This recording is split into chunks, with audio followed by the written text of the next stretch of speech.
তোমার কথা আমি আজও বলতে পারি না। এই যে 5টা বছর ধরে মরে গেছো গা, আমার এই রূপ যৌবন পোকায় খাইতেছে, ইন্দুরে খাইতেছে, তেলা পোকাও খাইতেছে। শোনা, তুমি কিভাবে আমার ফাঁকি দিয়ে গেলা?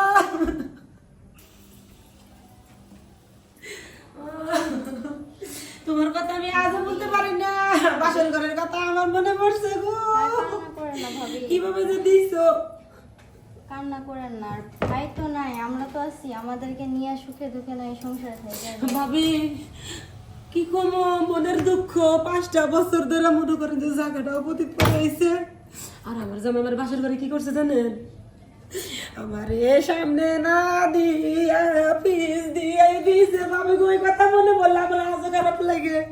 আমি আজও বলতে পারি না আমার স্বামী রে, স্বামী বাসর ঘরের কথাই আমি ভুলবার পারি না।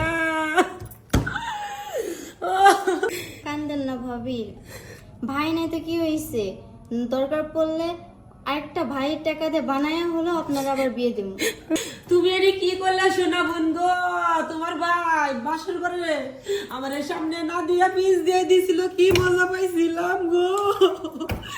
এখন যদি তুমি আর একটা বিয়ে দাও, ওরকম কি আর হইব? জীবন হইব না গো, জীবন হইব না। আমার সোনা তুমি তুমি কোনে হারিয়ে গেছো, কোন জায়গায় গেছো? তোমার কই পামু যে?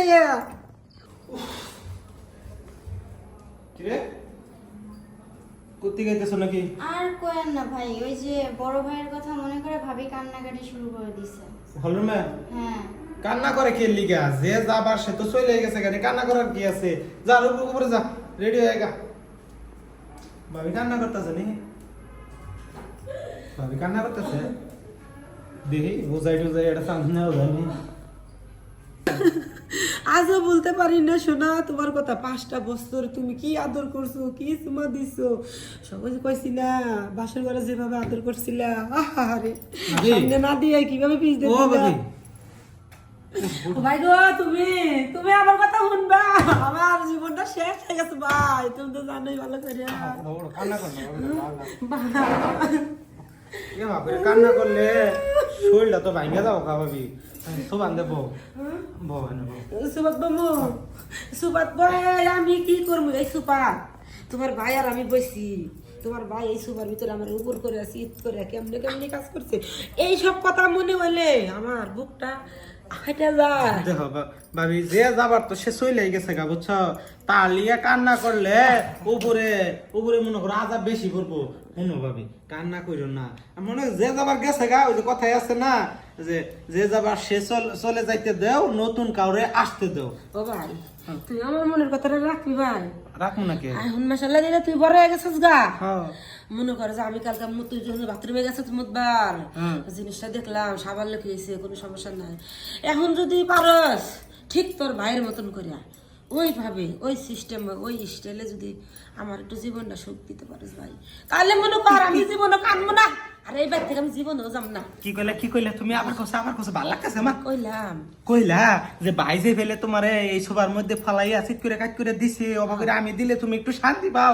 আহারে বাবি, তুমি আমার একেবারে মনের কথা কই হালাইছো। তাহলে আমি এই বাড়ি থেকে আমি জীবনও যাবো না, তোমার জীবনও যাবো না ভাই, জীবনও যাবো না। কি তোমার জানা কোকে? হ্যাঁ? তুমি যদি মনে করো আমার জিনিস দিয়ে কাম চালাও, এটা আমারও উপকার তোমারও উপকার। আর কামের জিনিস দিয়ে কাম চালাইলে এটা কোনদিন ক্ষয় আছে? তুমি যখন ছোট আসছিল না, হ্যাঁ, তোমার কথা বলে নিয়ে থাকছো। কত কিছু করে দিছি।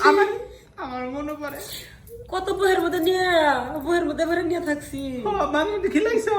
আম্মাই কয় মনের দুঃখে বলে মাঝে হইতে আমার বলে বুকের মধ্যে ফুড হইছিল, আম্মা বলে আমার দিয়ে হারে নাই, পরে তোমার তা খাওয়াইছে।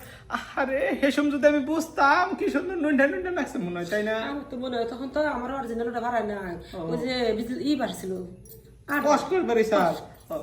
তাইলে কাম করো না, সবার মধ্যে তুমি যেহেতু করবার চাইতেছ, তোমার ভাইয়ের কথা মনে হয়েছে, ভাই যাবো করে দিছে, হেবা করে দিলে তোমার একটু শান্তি পাইতা।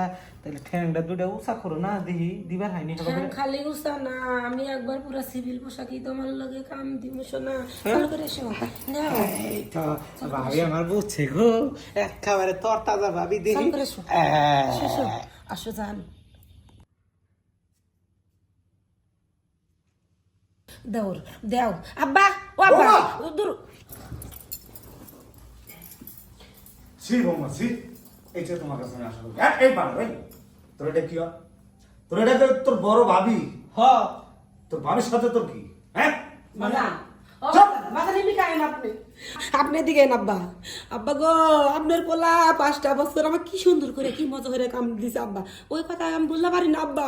চুপ করো বেদম মহিলা। আমার ছেলে মরতে না মরতেই তুমি এগুলো শুরু করে দিছ। তোমার এই বাড়িতে আর কোনো জায়গা হবে না, তুমি এই বাড়ি থেকে চলে যাবে, তাহলে আমি খুশি হব। কি কও বা ভাবি এবার থেকে কে লিয়ে যাবো? এক কাম করো না আব্বা, সরানোর কথা কেমনে যে কই, কাম যেহেতু গড়াই হেলাইছি, মনে করো যে না চুপ বেদব, বাপের সামনে কথা বলে মুখে মুখে তর্ক করে লজ্জা নাই? আমার জায়গা থেকে আমার তো বিয়া করা ভাই। চলো বাইরে। শোনো বৌমা, তোমাকে আমি আর এই বাড়িতে রাখছি না, এবং আমার ছোট ছেলের সাথে তোমার বিয়ে দেওয়া এটা স্বপ্নেও হবে না। তুমি এই বাড়ি থেকে ভালো ভালো চলে যাও, আর নইলে তোমার অবস্থা কিন্তু খারাপ করে দেবো, কথাটা মাথায় রেখো। দুশ্চরিত্রা মহিলা আমার বাড়িতে থাকতে পারবে না। খালি যাও আমার বাবা। ছেলে মারা গেছে, তুমি শোক তাপ করতো, আমাদেরও তো কষ্ট হয়, কারণ ছেলেটা তো আমার। হ্যাঁ, আমরাও শোক তাপ করি, কিন্তু তোমার মতো ছি, ছি, ছি, ছি। আপনি আর কথা কইেন না আব্বা, শোক কিভাবে মনে করেন যে আপনার পোলার লেগে আমি শোক করবো? আহারে আমার জামাই মরে গেছে গে হান্তান, শোক করার তো কোনো ই করে নাই। আপনার পোলা দিন রাত মিল্লা আমার সাথে এইসব কাজ করছে, আমার তো মনে করেন যে বাইরে থেকে এডো আমার খাওয়া চুপ! থাক থাক আমার কথা শুনতেও আমার ঘৃণা হচ্ছে। আমার বাড়ি থেকে এই মুহূর্তে বেরিয়ে যাও, যাও। উচিত কথা কইছি, এখন ওই যে না না নাই থেকে নামো, আপনাদের কোনোদিনও ভালো হইব না। এই যে গেলাম, ভাবছিলাম যে আপনাদের বাড়ির বউ আপনাদের বাড়িতে থাক, এই জন্য এই কাজটা করছিলাম।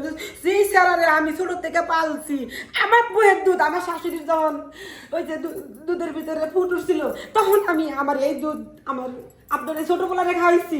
এখন তো এই যে আপনার ছোট পোলা যাও এখান থেকে, তোমার কথা আমি শুনতে চাচ্ছি না। তুমি ঠিক আছে, কি থেকে কি বলতেছো? তোমার মাথা নষ্ট হয়ে গেছে, তুমি পাগল হয়ে গেছো। না, আমার পোলারে তো আর এইভাবে রাখা যাবে না। আমার পোলারে বিয়ে করাইতে হইব। যাই, মেয়ে দেখার জন্য রেডি হয়ে নেই, কোথায় একটা ভালো মেয়ে পাই, পোলাকে বিয়ে করাইতে হইব। আজকে ঘটকের কাছে যাইতে হইব, দেখি ঘটক কোথায় আছে।